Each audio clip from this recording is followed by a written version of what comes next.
This is 8 Minutes, a podcast helping you understand the energy transition in just a few minutes. I'm your host, Paul Schuster. The electrical power grid is complex. Every second of every day, it balances power supply with demand across millions of different meters. And it does this without really even the ability to store up energy and dispatch that excess supply during times of high demand. And nowadays, we're making it even more complex by adding rooftop solar panels, home batteries, smart thermostats, dispatchable water heaters, and EVs that can charge or discharge depending on power conditions. It's a lot. But there are companies out there that are building the technology needed to manage and optimize this complexity in order to keep our power on and our grid stable. Generac Grid Services is one of those companies, designing the distributed resource management systems that are enabling a more distributed, decentralized grid. Today, I sit down with Mike Goldman, a director at Generac Grid Services, to talk about these challenges. Mike, welcome to the podcast. Thank you, Paul. Excited to be here. Great. So why don't we start with a brief introduction as to yourself, a brief introduction to Generac, and give us some perspective as to who you and the company are before we dive into more of a definition around what battery storage is. Yeah, absolutely. So my name is Michael Goldman. I'm a director at Generac Grid Services. And really what I'm responsible for is business development and regulatory affairs. And for those folks that may not be familiar with Generac Grid Services, we are a division within Generac, which is a very large corporation that engages in a lot of different aspects of the energy evolution, from manufacturing different types of hardware like batteries, generators, thermostats, load control switches, to providing software services. But within Generac as a whole, I'm in the grid services department. And really what my organization is responsible for is providing services to utilities. And that can range from anything like turnkey demand response programs to undertaking and fulfilling capacity contracts. And our group deals both with residential and commercial industrial customers. We have a distributed energy resource management system, also known as a DERMS, which is part of a company that was acquired by Generac called Enbala a couple of years ago. But what we do with the DERMS platform is we are technology and vendor agnostic. So what that means is we are integrating into a host of different distributed energy resources like thermostats, like batteries, like EV chargers, like EVs directly. And we are sending control signals to those DERs, those distributed energy resources, in order to essentially have them undertake an operational change. It could be to charge, to discharge, to change a set point, something along those lines, so that we're able to get kind of flexible load. And so once you have this flexible load, there are multiple different operational things you can do with that. You can lower the load, you can increase the load, you can help with voltage support. You can do things like fast frequency response, where you're chasing a 2-second set point in order to make sure that the system stays in balance. Which is maybe all a very long-winded way of saying, really what we do is we take all of these assets, we create virtual power plants, and then we dispatch those virtual power plants to support either utility retail programs or directly into wholesale market programs. And then we work very closely with our Generac sister brands, again, that manufacture smart grid ready devices like generators, thermostats, batteries, load control switches, things along those lines. And just very quickly, prior to coming to Generac, I spent 10 years working at the largest utility up in New England, where I was responsible for all of the behind the meter peak load reduction, demand response type of programs. Mike, it's really a pleasure to have you on the podcast. Mike and I have known each other for decades at this point, sir. I didn't think that it actually gotten to that point, but it certainly has. And if I can try to simplify what you do at Generac, is it too much of a simplification to sit there and say that as the energy transition has created additional complexity and additional opportunity, what Generac is doing is trying to make that a little bit more simple and a little bit easier to access that value, whether it's through utilities or whether through the wholesale market or however else it may come about?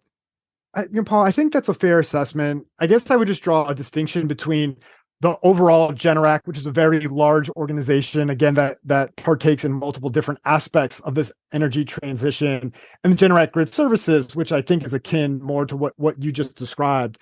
But if I was to offer a more simplistic explanation, really what we're doing is we're taking assets that are sitting in people's homes behind the meter, whether that's a thermostat, an EV, a battery, a hot water heater.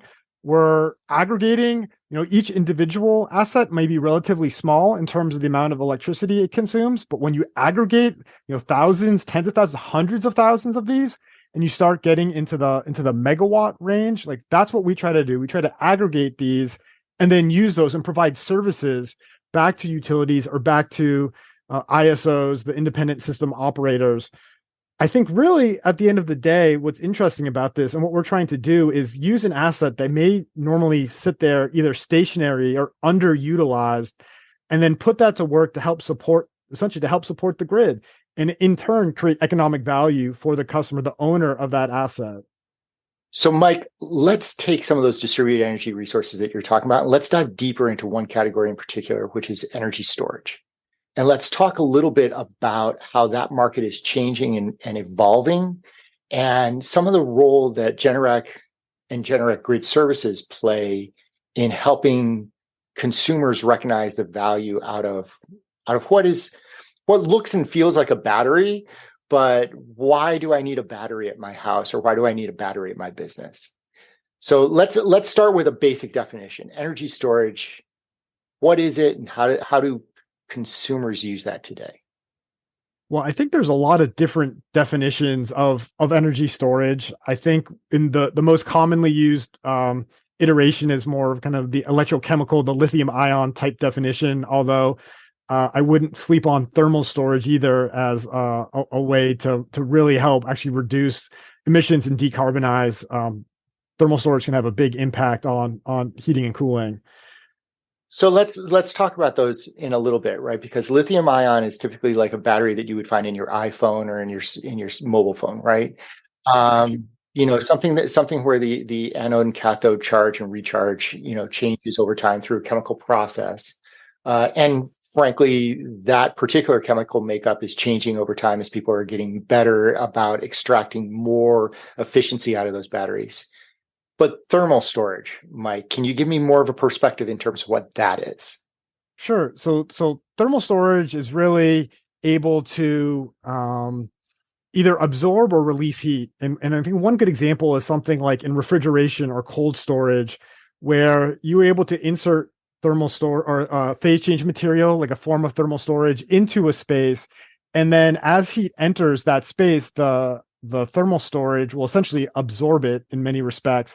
And what that does is it allows you to not have to run some of your compressors or other type of equipment. And the consequence of that is that you're saving energy. And if you think about when something like a peak time might happen, so again, not to veer too far off topic, but as you think about peak times often happen at the hottest part of an afternoon up in New England anyway. That's when you are most likely to have heat seeping into a cold storage or refrigeration unit. And that's when you would probably most likely to have your compressors be running.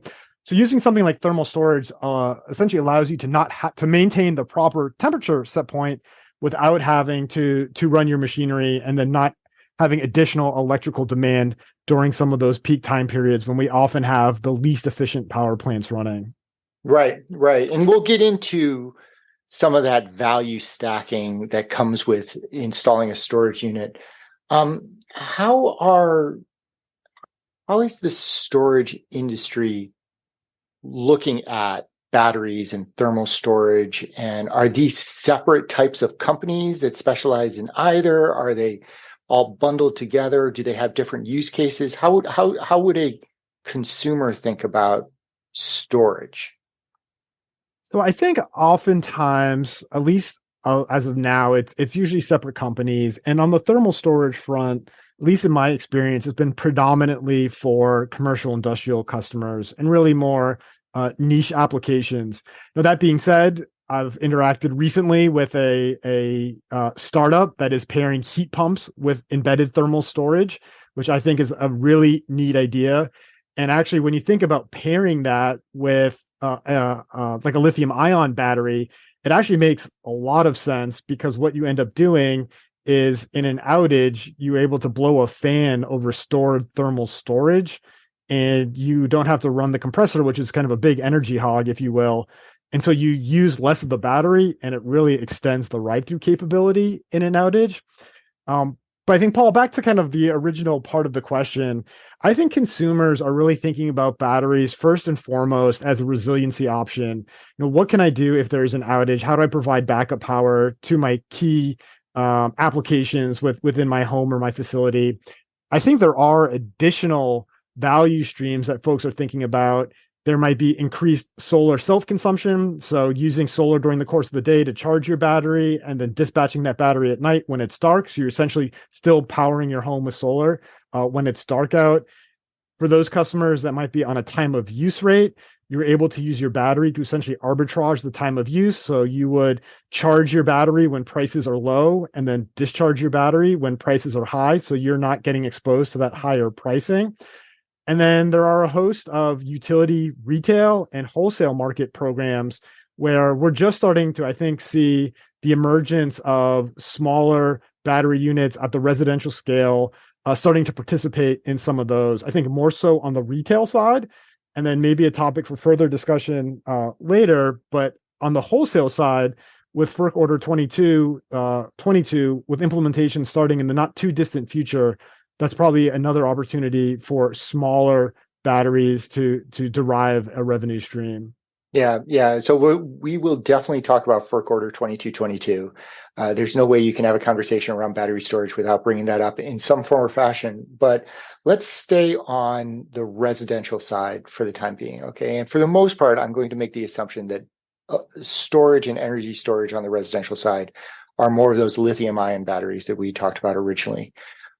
You've mentioned a couple of the different value streams that are associated with that. Resiliency in the case of an outage, peak arbitrage. So as electricity prices spike within a given hour or whatnot, you can draw electricity off your battery versus having to rely upon grid periods. Are there other value streams that residential homeowners should be considering as they think about why does a battery make sense? Sure. So, I think some of the additional opportunities happen to be somewhat geographically specific. And so I'll just use where I live in Massachusetts as an example, where there is a utility retail program called Connected Solutions that all of the electric utilities offer.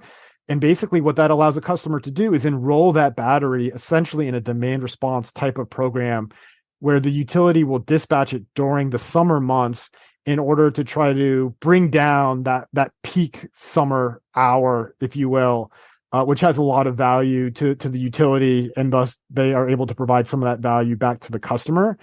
There's also something in Massachusetts called the Clean Peak Standard that's run by the Department of Energy Resources, where they are on a monthly and seasonal basis trying to reduce those peak hours as well. And so there are clean peak credits that can be earned and monetized. So I think some of it depends, again, geographically where you are in terms of what monetary or what additional revenue streams you may be eligible for.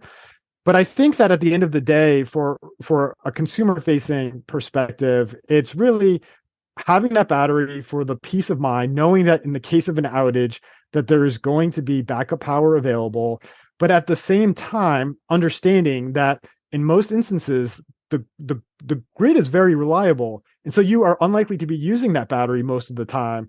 And so instead of having it just sit there unused, allow some of these different either utilities or aggregators or other organizations to leverage that battery, provide grid services, and then provide an additional revenue stream back to that customer for an asset that, again, would be fairly underutilized otherwise. It's fascinating because what you're saying is that you can really use that asset, give the utility some control over that, at least here in Massachusetts, and make some money off of it. Yeah, absolutely. And I think that for the longest time, folks have viewed backup sources like batteries, like generators that matter. They haven't thought of it in terms of an actual asset. It's something that's been at their house. But when you have an asset, you'd like to see a return on that asset. And so by participating in these programs, you can actually generate a return on investment for what you spent on this asset. So it's a little bit different way of thinking about it, but participating in these grid services programs are often a win-win scenario. It's a win for the customer because they're getting some additional value out of that asset in terms of an incentive or a bill credit or something else. And then it's a win for the grid because you are providing support services for that grid that otherwise would likely have to have been through an infrastructure upgrade, or more capacity would have had to be procured at the ISO level, which can either be expensive or very inefficient. So really kind of tying those two parts together through these kind of grid services programs, I think really provides an optimal outcome. Which normally would be a great segue into FERC 2222, but you brought up the topic of backup generators and diesel generators. And I don't want to let that slide, because I have to ask the question, what makes a battery different than a diesel generator? I mean, I think when you think about both of them, there's pros to each potential solution. I mean, I think with a battery, what is nice about it is that it can essentially seamlessly operate in the background. There's no noise, there's no refueling, there are no emissions that you have to worry about. On a generator, I think those still very much have a place in terms of very remote locations, or for very long duration outages, a generator might be a really nice option as well. So it's not necessarily an either or. I think right now it's kind of a both.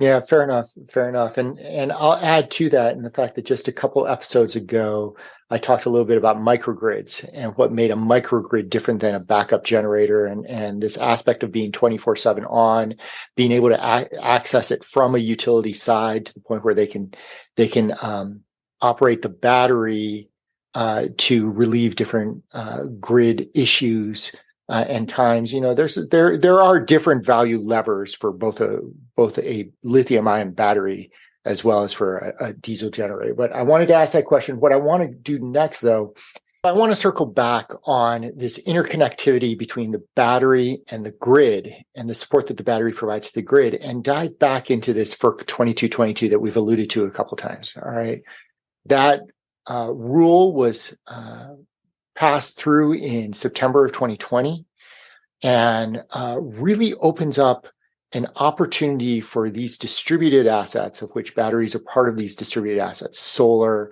thermostats, all the different things that you've mentioned earlier that Generac Grid Services works with and tries to assemble under this DERMS platform. It gives them an opportunity to participate in wholesale electricity markets that didn't exist before. So, Mike, I'm putting a big burden on you to try to explain this in layman's terms about what distributed resources can do today and what they'll be able to do tomorrow under FERC 2222. So I think some of the biggest differences in many of the different ISOs and wholesale markets, distributed energy resources were able to participate today, but there were limitations on those assets that made it probably less likely for them to actually participate. Things like size requirements. You had to be over 100 kilowatts, for instance. You had to have certain metering and telemetry requirements, which again, for something like a thermostat, you're not going to put a revenue grade meter with 2-minute telemetry on it. It would never make economic sense. So one of the things I think for Order 2222 is trying to do is essentially level the playing field and allow more of these assets to participate in the wholesale markets. And some of how they're doing that is trying to knock down things like size thresholds. So I'll use ISO New England as an example, where before any individual asset had to be at least 100 kilowatts. Now you just need to have a portfolio of at least 100 kilowatts. So you could have multiple assets, smaller assets that make up that portfolio. I think one of the things that still remains to be seen and how effective the actual implementation is going to be for some of these assets are things like that metering and telemetry requirement. So does each individual asset have to have the proper metering and telemetry, or can it be at the aggregation level? Again, for jurisdictions that may not have the AMI or the smart meters that aren't doing interval metering yet, requiring revenue grade metering or equivalent is still a roadblock. I think some of the other issues that still need to be resolved through the implementation process is at what level can you aggregate? So do you have to aggregate all of the assets at a single pricing node, which can be very difficult? Ooh, help me understand that a little bit more. A pricing node. So for the most part, I mean, we're talking about geographies, and I'm thinking more in terms of like how they're defined at each individual ISO. And so when we're talking about like at what level you can aggregate. It can be something like very small and compact, which might be a pricing node, although pricing nodes can be of different sizes. So that gets potentially difficult, because if you have to have 100 kilowatts at a single pricing node, and the pricing node covers a very small geographic area, being able to aggregate that 100 kilowatts might be very challenging.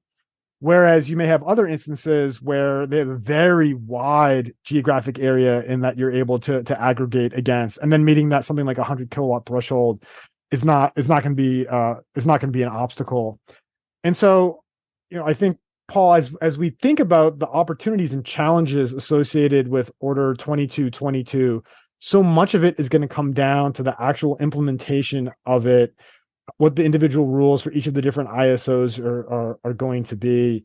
And then I think we can figure out to what extent all of these different behind the meter distributed energy resources, inclusive of residential storage, how big of an opportunity is it really for those types of assets? You used the term earlier on of a virtual power plant. And to make FERC 2222 come alive a little bit for our listeners, I like to think about it as opening up the options for virtual power plants, right? Where you can aggregate these storage assets, you can aggregate solar and all these behind the meter assets together to create a power plant based off of everybody's different projects and everybody's different investments. Whereas you don't necessarily need to go out and create another generating facility, whether it's a natural gas facility or a coal facility or even a wind or solar facility. What you can do is you can use and harness the assets that people already have. I think that's exactly right. And a virtual power plant can be every asset in a given geography aggregated into one. It can be specific type of assets that have specific characteristics that allow you to undertake certain functions. We've seen virtual power plant configurations that are aligned to specific pieces of equipment in the distribution topology. We have seen kind of subsegments of geographies used for virtual power plants. But I think at the end of the day, what you're trying to do is, instead of building a traditional power plant or even a traditional wires type of alternative, you're using a behind the meter or a front of the meter. You're using a distributed asset, and you're dispatching or you're changing the operating characteristics of that asset in such a way to get an outcome. And that could be for capacity, that could be for energy, that could be, we've seen instances for primary frequency response, secondary frequency response, distribution power flow management, substation voltage control. I mean, really, you can get, I don't want to say creative, because for the engineers that may be listening, they don't like the word creative when you're talking about managing the distribution system. But there is so much you can do with these different distributed assets. And in the virtual power plant, the aggregation into the virtual power plant, and then using a distributed energy resource management system as essentially the brains of the operation, that's what unlocks all of the value there. It's really interesting because as we think of the way the power grid has evolved, it's really been, I don't know if a hub and spoke is the correct terminology for it, but you've got these big centralized power plants, like a nuclear facility that can generate hundreds of megawatts, thousands of megawatts in the case of a nuclear facility, right, of power that then gets distributed off to a whole bunch of consumers of load, right? And what we're doing is we're shifting that concept to sit there and say each of those different consumers now has the ability, maybe not the assets in place yet, but they have the capability to install assets that generate power, that store that power, that consume that power. And now by reshifting our mindset to being able to use those assets in a manner that fortifies and sustains the grid overall, that's a really powerful vision, right? And FERC 2222 is the first step along that vision of making that a reality in some fashion. Well, I think, we talked about value streams earlier, and to the extent that you're able to value stack or aggregate multiple different values, one of the consequences of that is it essentially offsets the cost of the asset. So it actually makes it more affordable. And I think what it'll do is make it much more widespread.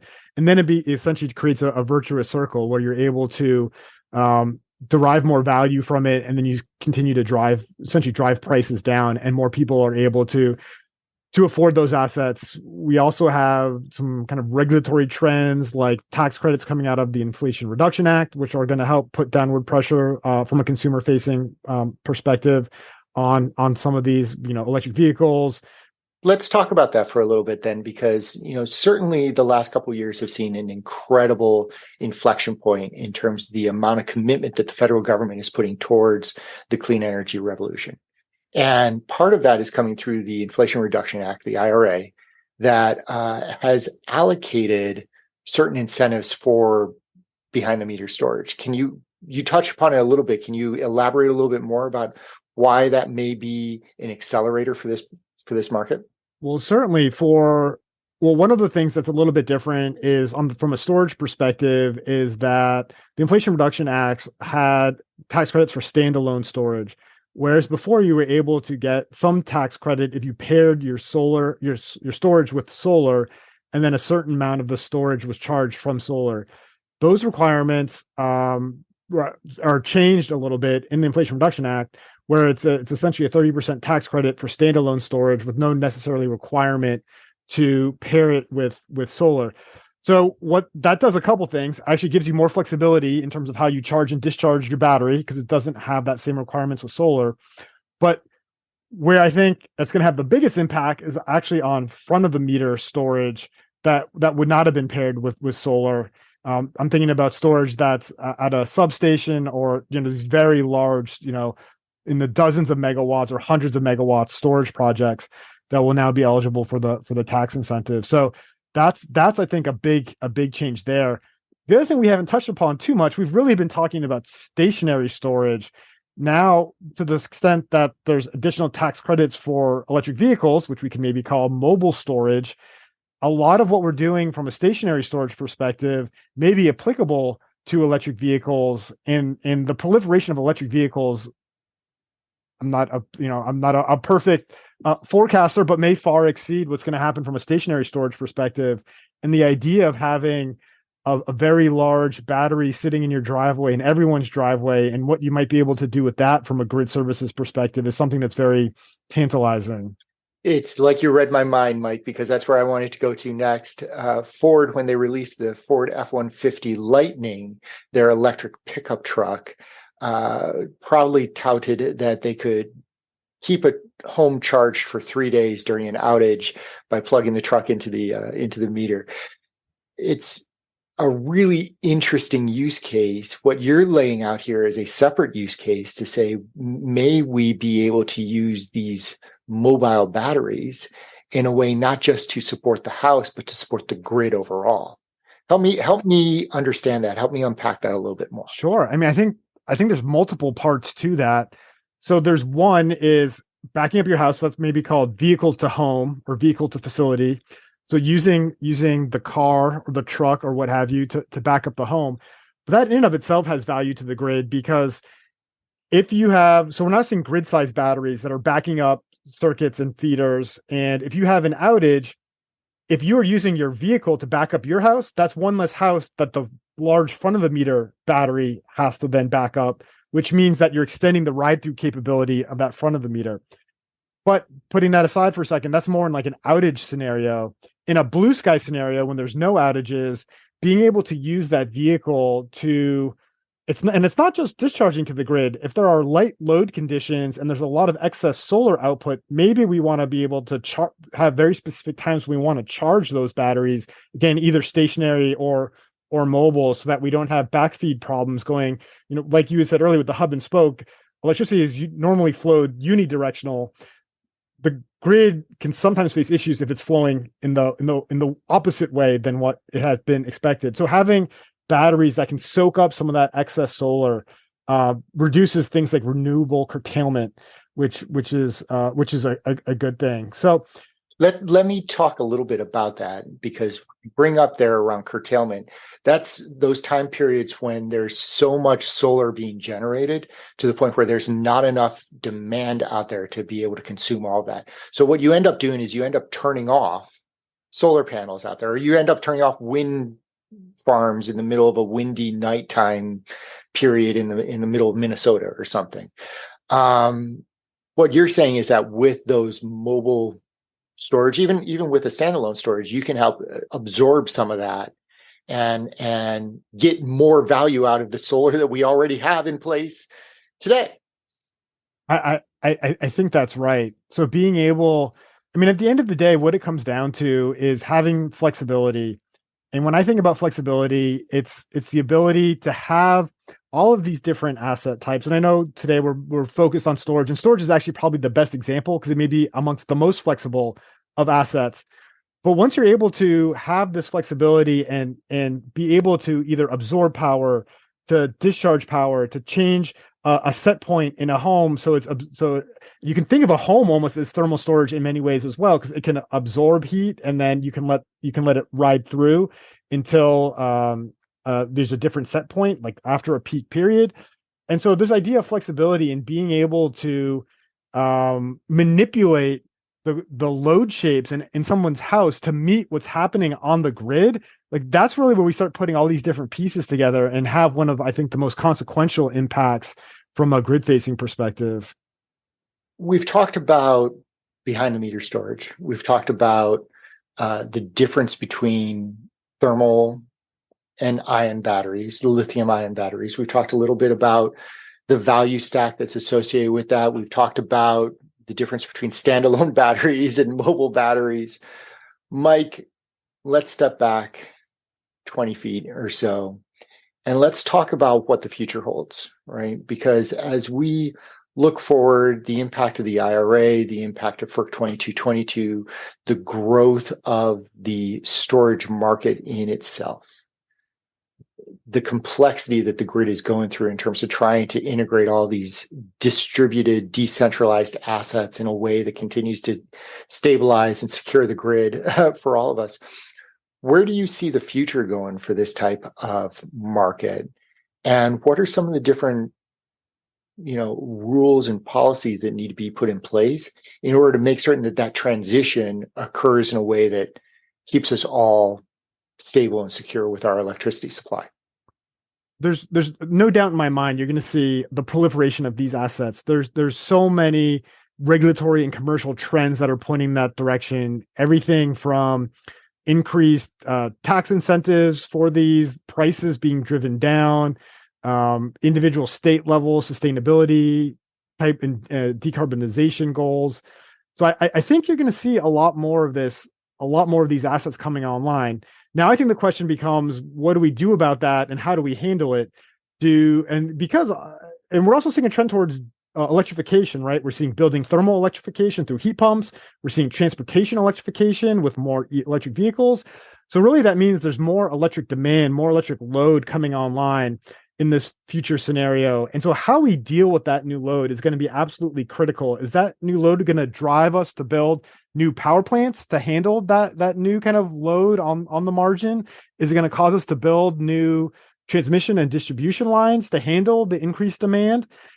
Or is there going to be a scenario in the future where we're able to use that concept of virtual power plants? We're going to be able to give distribution system operators a view into what's happening beyond the meter, kind of at this grid edge, where they're going to be able to see what's happening from a electrical demand perspective.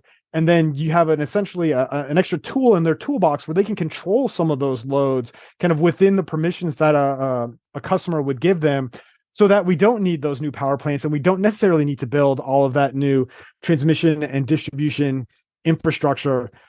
That's how I think this is going to play out. And I think there's a lot of regulatory kind of best practices and trends, if you will, that can help support that. And what we've seen in multiple jurisdictions are state, either from the like a state legislature or from a utility commission, start putting out programs that are actually incentivizing customers to allow the utility or to allow an aggregator to control some of those assets and some of those new electric loads in order to make sure that we do get this beneficial outcome that I think we all want to see as a kind of the energy transition accelerates.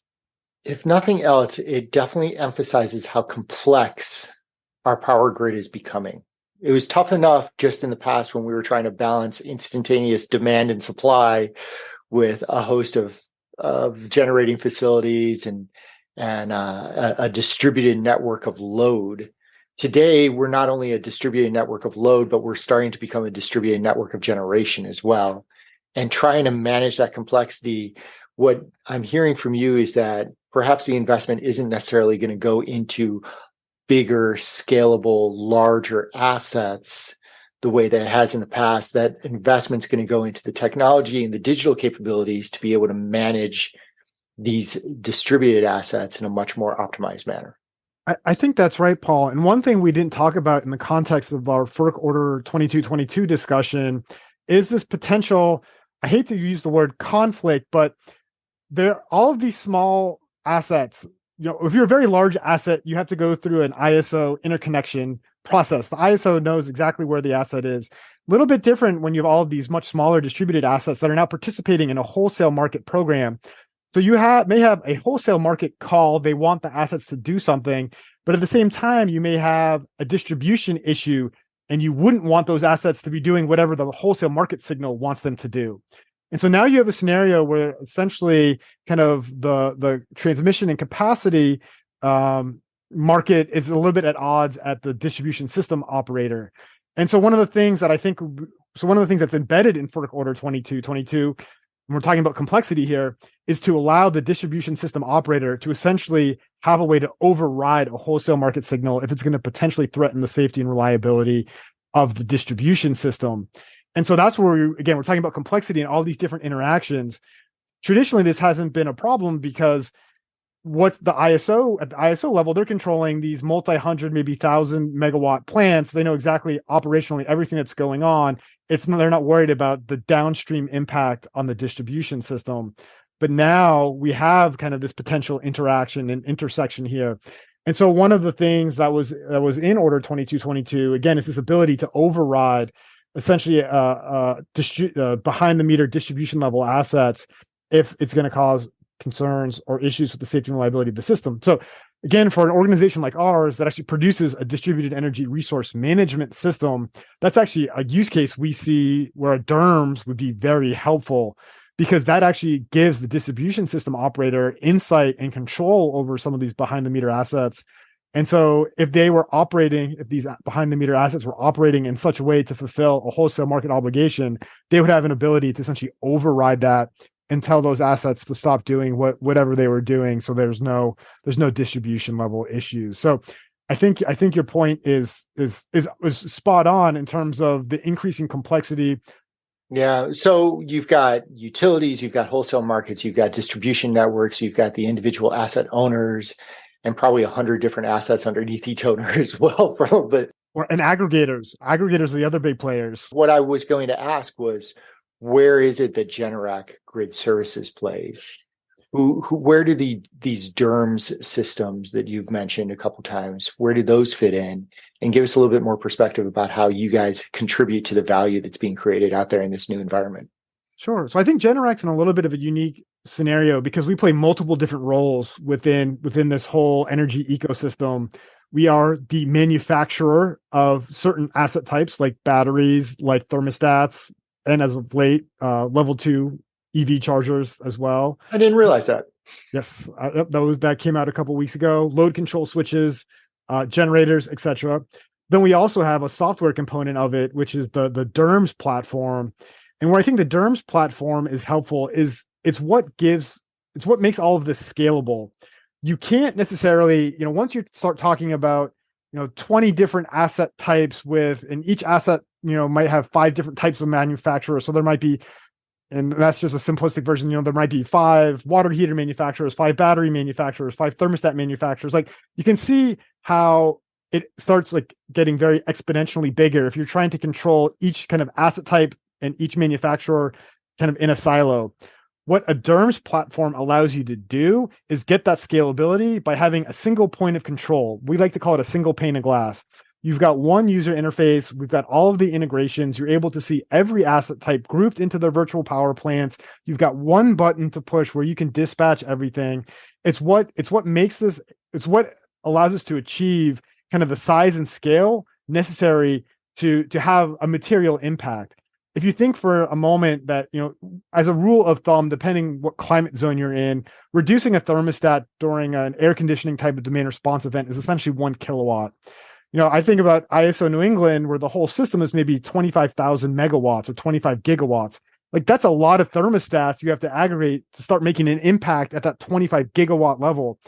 So it's not going to just be thermostats by itself. It's going to be thermostats plus batteries, plus EVs, plus everything else, and then all of the different manufacturers. So that's where the DERMS comes in. Like that's what you need to be able to have that single point of control, that single pane of glass in order to have a material impact at the system level.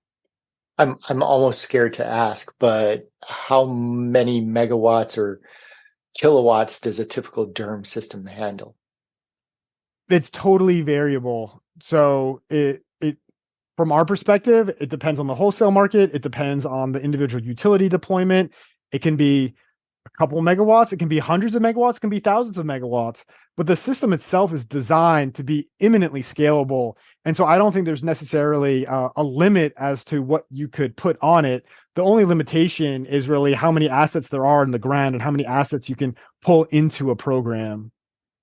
Perfect. Well, Mike Goldman, Generac Grid Services, really appreciate you coming on and helping us to demystify a little bit about the storage market, the behind the meter storage market in particular, even though we did touch upon some of the in front of the meter options and capabilities that are coming out as well.